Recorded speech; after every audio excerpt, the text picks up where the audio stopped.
Hello everyone, आज के इस वीडियो में हम पढ़ने वाले हैं क्लास 12 केमिस्ट्री का बहुत ही इंपॉर्टेंट टॉपिक जो आपके बोर्ड एग्जाम में बार बार पूछा जाता है, जो है हेनरी के नियम। तो हेनरी का नियम क्या होता है आज के इस वीडियो में हम समझेंगे, और इसी वीडियो में हम समझेंगे कि हेनरी के नियमों की सीमाएं क्या होती हैं, क्योंकि हेनरी का जब नियम आपसे पूछता है तो उसी में आपको सीमाएं भी पूछा जाता है। और ये जो हेनरी का नियम है ये आपसे 5-5 नंबर में आपसे पूछ लिया जाता है, इसलिए ये मोस्ट इम्पॉर्टेंट है। तो ये आप इसको याद कर लेंगे। अब मैं आपको कोशिश करता हूँ कि पूरा आपके इसी वीडियो में आपको हेनरी का नियम याद भी हो जाए। तो चलिए हम समझते हैं हेनरी ने इस नियम में हमें क्या बताया। तो देखिए, अगर आपको समझना है तो ये आप फिगर आपको थोड़ा सा समझना होगा। यहाँ पे हेनरी ने सबसे पहले इन्होंने क्या लिया, एक सिलेंडर लिया। सिलेंडर कह सकते हैं या बर्तन भी आप कह सकते हैं, ठीक है। सबसे पहली बात आप समझिएगा, इन्होंने इतना तक, यहाँ तक सबसे पहले इसने क्या भरा, द्रव को भरा, ठीक है। और इसके ऊपर इसने यहाँ तक हेनरी ने क्या किया, यहाँ तक गैस को भर दिया। ये क्या है, गैस है, ठीक है। और यहाँ पे एक इन्होंने क्या लगा दिया, हेनरी नामक वैज्ञानिक ने एक पिस्टन लगा दिया। पिस्टन मतलब होता है जैसे कि पंप होता है ना, जैसे कि आप पंप को इस तरह कैसे करते हैं तो क्या होता है, हवा साइकिल में जाता है। तो उसी तरीके से ये पिस्टन है, इसको हम दबाएंगे तो ये क्या होगा, जो गैस होगा, यदि हम ऊपर से दाब देते हैं, ठीक है, यदि हम ऊपर से दाब देंगे तो इस गैस पर दाब पड़ेगा। तो जब गैस पर दाब पड़ेगा तो ये गैस जाकर द्रव में घुलेगा। द्रव पर दाब लगाएगा तो ये द्रव में क्या करेगा, गैस जो होगा वो घुलने लगेगा।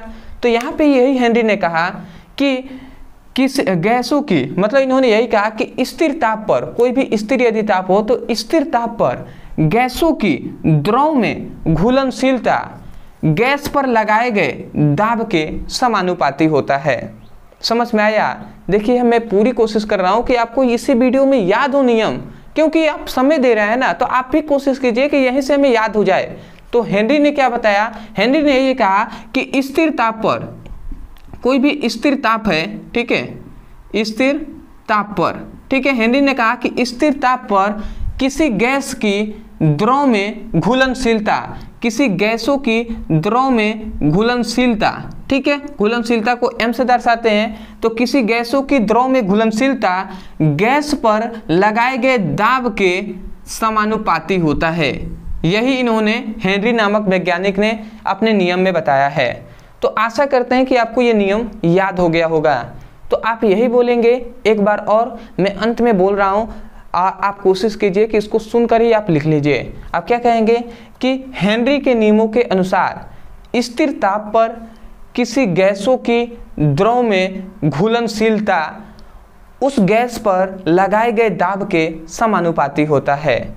तो मैं यहाँ पे लिख दे रहा हूँ, चलिए आप यही लिखेंगे कि स्थिर मतलब हेनरी के नियम के अनुसार, या आप ये भी लिख सकते हैं इस नियम के अनुसार, इस नियम के अनुसार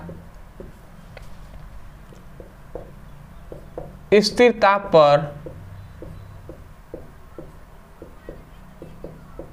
किसी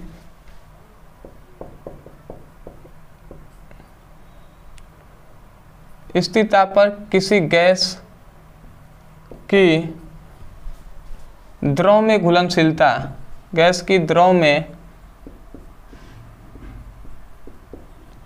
घुलनशीलता, घुलनशीलता को आप विलेयता भी कह सकते हैं। तो घुलनशीलता गैस पर लगाए गए दाब के समानुपाती होता है, समानुपाती होता है। तो आशा करते हैं कि आपको हेनरी का नियम समझ में आ गया होगा। हमने ये जो बात लिखा है वो हमने यहीं से आपको बोल दिया है कि हेनरी के नियमों के अनुसार स्थिर ताप पर किसी गैसों की द्रव में घुलनशीलता गैसों पर लगाए गए दाब के समानुपाती होता है। अब यदि हम इसको आगे सॉल्व करते हैं तो देखिए हमें क्या मिलता है। यदि हम इसको आगे सॉल्व करें तो यहाँ पे m, और ये जब समानुपाती का चिन्ह हटेगा, इक्वल का चिन्ह आएगा, तो यहाँ पे k आता है एक नियतांक, और ये p हो गया। अब देखिए ये आपका जो मिला यहाँ पर ये जो आपका मिला, यहाँ पे अब आप सोच रहे होंगे कि भैया यहाँ पे m क्या है, तो चलिए मैं यहाँ पे लिख दे रहा हूँ। m क्या है? m है गैसों की द्रव में घुलनशीलता। तो मैं यहाँ पे लिख दूंगा गैसों की द्रव में घुलनशीलता। और यहाँ पे P क्या है? तो P क्या है? गैस पर लगाया गया दाब है, जिसे हम कह सकते हैं साम्य पर गैस का दाब। ठीक है, तो ये भी हम लिख सकते हैं साम्य पर गैस का दाब। ठीक है, ये आप सिंपल में कह सकते हैं कि गैस पर लगाए गए दाब है जो है P। और ये क्या है? ये हेनरी स्थिरांक।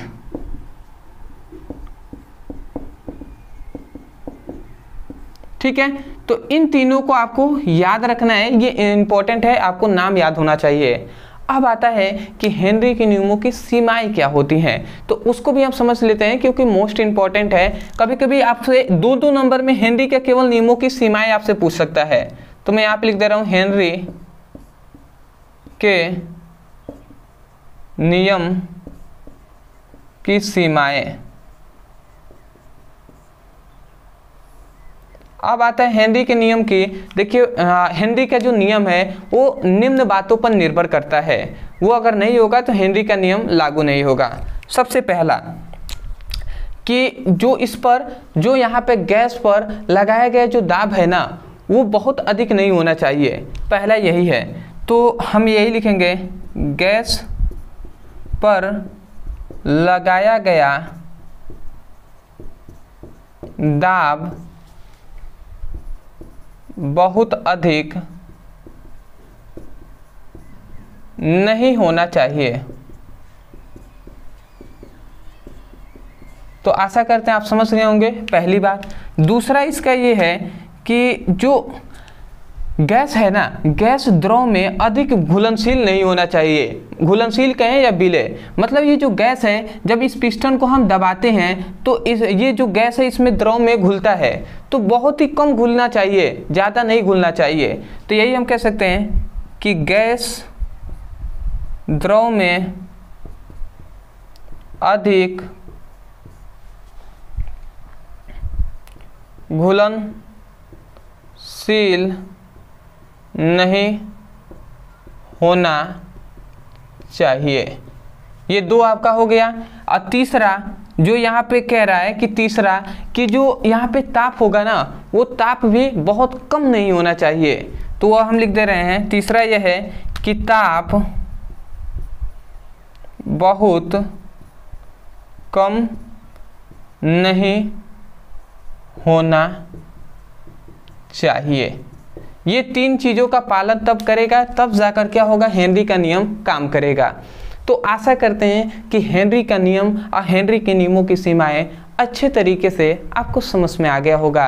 अदरवाइज यदि आपको समझ में आ गया है तो कमेंट सेक्शन में हमें बता दीजिएगा कि वास्तव में आपको ये वीडियो कैसा लगा। और दूसरी बात, यदि आप भी क्लास 12th का फिजिक्स और केमिस्ट्री का सीरियस होकर पढ़ाई कर रहे हैं, चाहते हैं अपने बोर्ड एग्जाम में अच्छे नंबर से पास हो जाएं, अपने माता पिता का नाम रोशन करना चाहते हैं, तो आप जाइए हमारे चैनल के प्लेलिस्ट में, वहाँ पे हमने फिजिक्स और केमिस्ट्री का प्लेलिस्ट बना दिया गया है। तो वहाँ पे आप क्लिक करेंगे तो आपको पूरे फिजिक्स का, पूरी केमिस्ट्री का आपको चैप्टर वाइज सभी वीडियो मिलेंगे। तो वहाँ से अच्छे से आप पढ़ाई करके सभी इंपॉर्टेंट क्वेश्चन की पढ़ाई कर सकते हैं और वहाँ से अच्छे से पढ़ाई करके अपने बोर्ड एग्जाम में अच्छे नंबर से पास हो सकते हैं। दूसरी बात, यदि आप चैनल पर नए होंगे तो चैनल को जरूर सब्सक्राइब कीजिएगा, क्योंकि आपके बोर्ड एग्जाम संबंधित जो भी इंपॉर्टेंट टॉपिक होंगे वो सब आपको यहाँ पे कराए जाएंगे। तो चलिए दोस्तों, आज के लिए इतना ही, मिलते हैं एक बेहतरीन टॉपिक के साथ। तब तक के लिए धन्यवाद। जय हिंद, जय भारत।